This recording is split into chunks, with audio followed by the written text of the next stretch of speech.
नमस्कार दोस्तों। कई बार ऐसा होता है कि हम कहीं जा रहे हों और बगल से एक लाल बत्ती गाड़ी हूटर या सायरन बजाते हुए ट्रैफिक को चीरती अपने लाव लश्कर या काफिले के साथ ओझल हो जाती है। उसके बाद हम गाड़ी में बैठे उस अधिकारी के बारे में सोचते हैं। उस अधिकारी द्वारा कड़ी मेहनत और तपस्या से पास की उस परीक्षा और उसके बाद आईएएस का पावर, बहुत कुछ मन में चलने लगता है। लेकिन जब ये पता चले कि गाड़ी में बैठा वो शख्स इरादतन और साजिशन एक क्रिमिनल है, तो आपको कैसा लगेगा? चार गालियां मन में और फिर एक लंबी सुकून इस बात की कि अच्छा हुआ जो पकड़ा गया। खैर, ज़्यादा सोचने की ज़रूरत नहीं, क्योंकि ये हमारी पंगु हो चुकी व्यवस्था का शायद रूटीन कल्चर है। ये बातें हम इसलिए बता रहे हैं कि इन दिनों यूपीएससी विवादों में है। चेयरमैन साहब भी झोला उठाकर जा चुके हैं और अब महाराष्ट्र के पूजा खेड़कर के बाद गुजरात में भी खेड़कर जैसा एक नया कांड सामने आया है। इस कांड के बाद गुजरात की सरकार ने प्रारंभिक जांच के बाद फर्जीवाड़े के जांच के आदेश जारी कर दिए हैं। क्लिक इंडिया ने 2 दिनों पहले साफ तौर पर कहा था कि पूजा खेड़कर इस फर्जीवाड़े के खेल में अकेली नहीं है, बल्कि देश में और भी फर्जी प्रमाण पत्रों को लगाकर आईएएस बने हैं। क्लिक इंडिया के खबर दिखाए जाने के बाद गुजरात सरकार ने प्रारंभिक जांच के बाद इन आईएएस अधिकारियों द्वारा कथित तौर पर किए गए फर्जीवाड़े के जांच के आदेश जारी किए हैं। पहले देखिए क्लिक इंडिया ने 2 दिनों पहले क्या दिखाया था। सोशल मीडिया पर जिस फर्जीवाड़े की बात हो रही है, उसमें भी कई लोगों के नाम ट्विटर पर उछाले जा रहे हैं। सच्चाई क्या है ये ट्विटर यूजर समझे, लेकिन फर्जीवाड़े में जिन लोगों का नाम घसीटा जा रहा है, तो या तो उनकी सच्चाई की परख यूपीएससी को करनी चाहिए, या फिर अगर कुछ गलत है सोशल मीडिया के इन पोस्ट में, तो उनके खिलाफ सख्त कदम उठाया जाना चाहिए। लेकिन मौन किसी के लिए भी उचित नहीं है, खास तौर पर जब यूपीएससी की भूमिका पर सवाल उठने लगे, क्योंकि जिन लोगों के नाम उछाले जा रहे हैं वे देश की सर्वोच्च और सर्वाधिक प्रतिष्ठित परीक्षा यूपीएससी पास कर आईएएस, आईपीएस, आईआरएस और तमाम तरह की सर्विसेज के माध्यम से पदों पर आसीन है। क्लिक इंडिया लगातार अपने सोर्स के माध्यम से पूरे मामले पर नज़र बनाए हुए है और आने वाले समय में जो भी इस तरह के फर्जीवाड़े में शामिल है, उसके चेहरे से जनता के सामने सरेआम नकाब उतारने की भरपूर कोशिश करेगा। ताज़ा मामला है गुजरात का, जहां सरकार ने अपने स्तर पर राज्य के 4 आईएएस अधिकारियों के खिलाफ जांच शुरू कर दी है। आरोप है कि गुजरात कैडर के इन सभी अधिकारियों ने विकलांगता सर्टिफिकेट के जरिए आईएएस कोटा हासिल किया है। इनमें 3 जूनियर और 1 सीनियर लेवल का अधिकारी शामिल है। सूत्रों से पता चला है कि मुख्यमंत्री कार्यालय ने सरकार के सामान्य प्रशासन विभाग द्वारा शुरू की गई जांच में कोई भी शंका नहीं छोड़ने के निर्देश दिए हैं। प्रारंभिक जांच के बाद इन 4 अधिकारियों को शॉर्टलिस्ट किया गया था। अब इनके विकलांगता प्रमाण पत्रों की जांच की जा रही है। एक बात मैं आपको बता देना चाहता हूं कि पिछले 10 साल से भ्रष्टाचार रहित सरकार की लगभग हर मंच से देश के पीएम मोदी दावा करते आए हैं।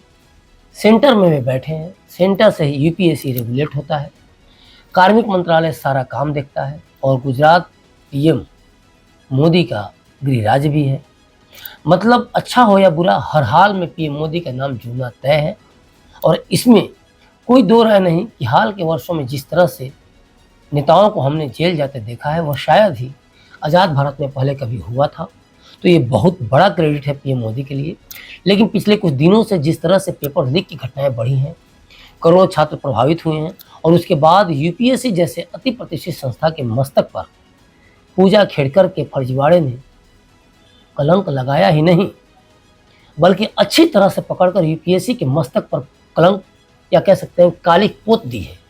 नाम, पता, माँ का नाम, पिता का नाम, जाति, नॉन क्रीमी लेयर, यानी कुछ बचा ही नहीं कुचलने को, जिसे पूजा खेड़कर ने अपनी लाल नीली ऑडी कार से न कुचला हो और यूपीएससी सब कुछ पास करता गया, उसकी पकड़ में कुछ नहीं आया।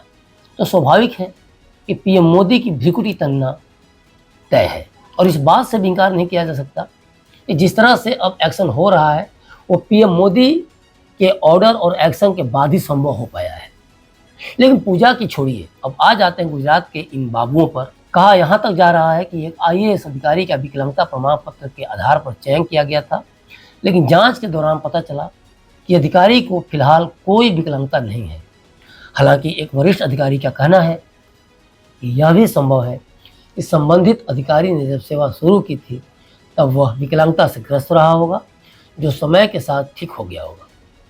लेकिन सच्चाई पूरी जांच के बाद ही पता चल सकेगी। अधिकारी की बात तो सही है, संभव तो कुछ भी हो सकता है, लेकिन जब माँ खुद अपने आप को, पिता को सारे नाम बदलना संभव है तो विकलांगता क्या चीज़ है। सर्टिफिकेट भी बन जाता है, पास भी हो जाता है, रिपोर्ट भी बदल दिया जाता है, क्योंकि it happens only in India. चलिए इंतजार कर लेते हैं जांच की। लेकिन कोई ये बताएगा पूजा ने जिसकी सीट खाई उसकी भरपाई कैसे होगी? सरकार क्या उसके लिए कुछ सोच रही है? या जिन अधिकारियों की जांच हो रही है, अगर उनमें कुछ गलत पाया जाता है तो उनके साथ क्या होगा? जब कोई उम्मीदवार यूपीएससी जैसी संस्था पर कलंक की कालिख पोंछ सकता है तो संविधान में ऐसे लोगों को सबसे खतरनाक अपराधी के तौर पर देखे जाने का प्रावधान होना चाहिए। ये एक आत्मा की हत्या करने के समान है, किसी के पिता, माँ, बहन, भाई, मतलब कि पूरे परिवार के अरमानों के लूट जाने के समान है। बड़ी बात यह है कि यूपीएससी पास कर जिन अधिकारियों के ऊपर गलत सर्टिफिकेट लगाने का आरोप है वे सोशल मीडिया पर खूब सक्रिय हैं। हालांकि आरोपों के बाद कईयों ने अपना अकाउंट डिलीट कर दिया है तो कई डीएक्टिवेट करके जन सेवा पर ध्यान दे रहे हैं। खैर, ये अच्छी बात है कि गुजरात सरकार इन अधिकारियों के विकलांगता प्रमाण पत्रों की जांच कर रही है। सामान्य प्रशासन विभाग की जांच में अगर इन अधिकारियों के प्रमाण पत्र फर्जी पाए जाते हैं, सरकार इसकी रिपोर्ट यूपीएससी को देगी। इसके बाद ही आगे की कार्रवाई की जाएगी। कई चीज़ों का कनेक्शन है यूपीएससी से। चेयरमैन मनोज सोनी साहब इस्तीफा दे चुके हैं, जबकि उनका कार्यकाल मई 2029 तक था, लेकिन उन्होंने 5 साल पहले ही इस्तीफा दे दिया। क्यों दिया वे जाने। बताया जा रहा है कि उन्होंने इसके पीछे निजी कारणों का हवाला दिया है और अब वे सामाजिक और धार्मिक कार्यों पर ध्यान देंगे। अब मनोज सोनी को हटाया गया है या उन्होंने इस्तीफा अपने मन से दिया है, इसके बारे में कांग्रेस नेता जयराम रमेश को ज़्यादा पता होगा, क्योंकि वो लगातार टिप्पणी भी कर रहे हैं।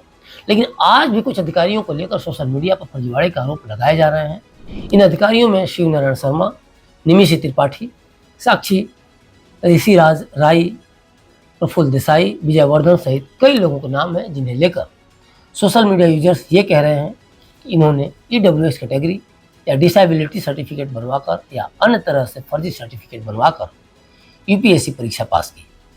अब सोशल मीडिया में वायरल हो रहे इन फोटोज, वीडियोज और पोस्ट कितने प्रमाणिक हैं, इसे यूपीएससी या सरकार को देखना चाहिए, क्योंकि इस व्यवस्था में कुछ भी गलत हो रहा है तो मान कर चलिए कि इसके लिए सरकार ही जिम्मेदार है, उसके महकमे की जवाबदेही बनती है।